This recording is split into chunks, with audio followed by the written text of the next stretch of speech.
Okay, so now that we have our photos imported in the library, we're going to need to learn about a few things here.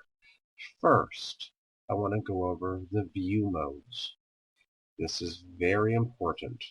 We are right now here in the grid mode. Down here bottom left, you'll see the icon grid view. This is grid mode. You're looking at multiple photos. Multiples. I can go to one folder and I'm still grid mode looking at all the photos in that folder. Looking at all the photos in that folder. Even if I went to just the master, I'd see all the images stay in the grid. Loop is just the one. We have compare. Compare will give you the select and the candidate. So this way we can run through our pictures, and when I find one to replace, I can, let's say we're working with just the one model, we can flip through and look at multiple pictures to find what do we like better than the other. And then the other is survey.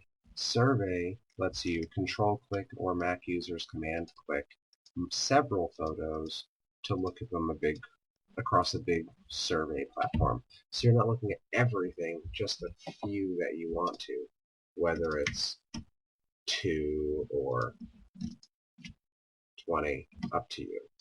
Up to you. Very easy to use, but multiple views. Now, very important, here in the library, in whatever view you're looking at the photos is what will be done in tone and preset keyword and metadata. What I mean by we're in the grid, we have these 2 rows of photos selected. Since they're all selected and we're looking at all of them in the grid view, anything we do here as an adjustment to the basic quick develops, the keywords, or the metadata will be done to everything. There. Everything got a one-stop adjustment down. Everything gets the one-stop adjustment up. It's because we're in the grid view. If we were not in the grid view and we were in the loop view, but still had all of our photos selected, and I did it to this one, nothing else happens to the rest of the photos, because we're only looking at the one photo. That's the way the library view mode works. You need to understand that when you're doing multiple photo selections. So if we're here, everything gets it. If we're here, only it gets it. I'm going to go ahead and undo those changes. Okay, there we go. Back to the grid. Undo those changes. Again, grid view, if multiples are selected, whatever you do here will apply to all. Another thing, actually, with multiple selections. While I'm using the mouse, if I select and click on this entire row of multiples, just a thumbnail, well, that thumbnail highlights and becomes the prominent image that we're working from. You'll see the histogram and the information for that particular image. But it does not deselect the rest. You don't have to hold the command or the click button or worry about any of that. What happens is it just moves to that and keeps the selection highlighted. If, on the other hand, you click this gray outer box around the thumbnail, it deselects the entire selection and only goes to that one image. This one image being highlighted, anything I do will only happen to the one. Here, it'll happen to both. Clicking that, the thumbnail, only changes the information I see for that, not the fact that that will change both images if anything's touched. Hope that makes sense. Okay, now to run down the left side, the Navigator is very handy when you're working in the loop, because if I want to zoom in and work at a 1-to-1 ratio, which is here at the Navigator, you can adjust and choose what ratio you want to view your image at. 1-to-1 is probably good. So we can see what we're working with here. On the Navigator, you can just click to move around the image rather than using spacebar, click and drag to move the image through the view pan area. So we can just click and move around. Very handy. You can fill the screen, and go through your different view ratios. Very nice. The next one, of course, below is Catalog, which has all your photographs. If you click All Photographs, you're going to see, literally, all the photographs in your catalog. The Quick Collection, I only have the one so far, but you'll be able to add more to Quick Collection if need be over time.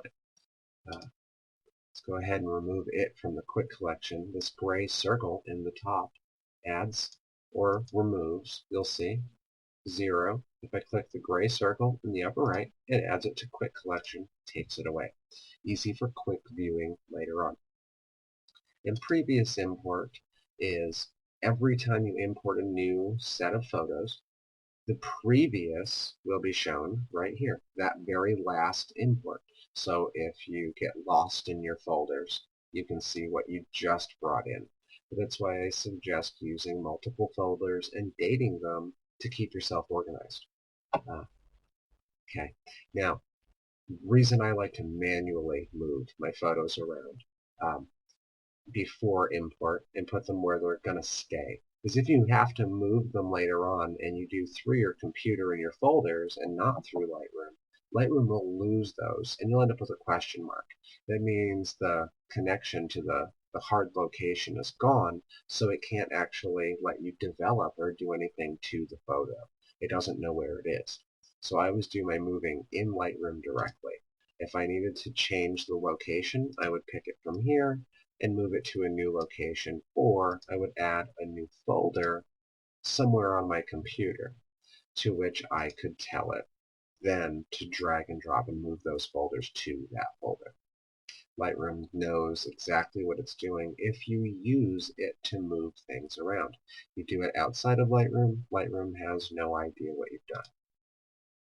And collections. Collections are a way to easily sort and find photographs by ratings and attributes, flags, colors, stars. We'll get into that in a moment. Or to create little work paths and make collections of photos that you can work on. And you're not actually duplicating, you're just creating collections of workable image packs for later on. And then publish services. You have a lot to choose from online. We have Facebook and Rebel and Flickr and there's so many. You can download them free online and just set up your password inside, like password here. I'll connect. I'm on Facebook, so it's automatically there, and I'll save. So it goes to the folder of choosing, which was my human art folder, was the last one I've used. So it went right to that. Now I could select and automatically add photos to that later on after they're fully developed, of course. Okay. Right side. Again, quick develop, exposure, clarity, vibrance, white balance, presets that are installed or made by you later on. Your keywords you can add and just place in one photo at a time, or you can multiple select your model like this, and I will put in Andy. Okay. So now Andy all has a keyword, and we know this by this little tag at the bottom. Photo has keywords.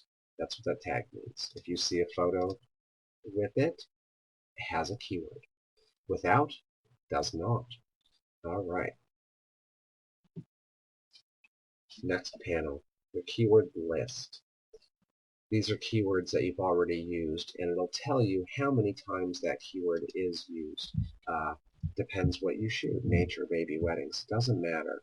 But every time you use a new keyword, it'll show up in that list. So you can get used to using the same keywords that you use often for easy sorting of your images. And then in your metadata, we imported with our preset, master preset. It's here. If by chance we didn't and we forgot, we could, of course, select several images, however we needed to. Select several. And then, of course, whatever we apply will happen to everything. To all of the selected photos, only in the grid view. One at a time or by groups, you change out your copy names or your titles and captions. Like I said here for creator, if you have multiple shooters is where you'll change who the shooter was. all of your info. And a very, very handy tool is your capture time. We can go to a folder, and let's say I click this very first one and the capture time says 2:49:23, but in fact it wasn't.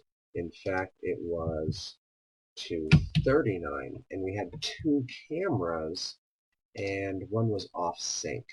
So we can now correct that and change the image time. And that's going to update our images. That's how you can update your image time. You can do several and update the block and change the metadata. Very, very handy tool there to put photos back in order. And all of your camera information that came directly out. What lens, what ISO, what f-stop were you at, what body were you on.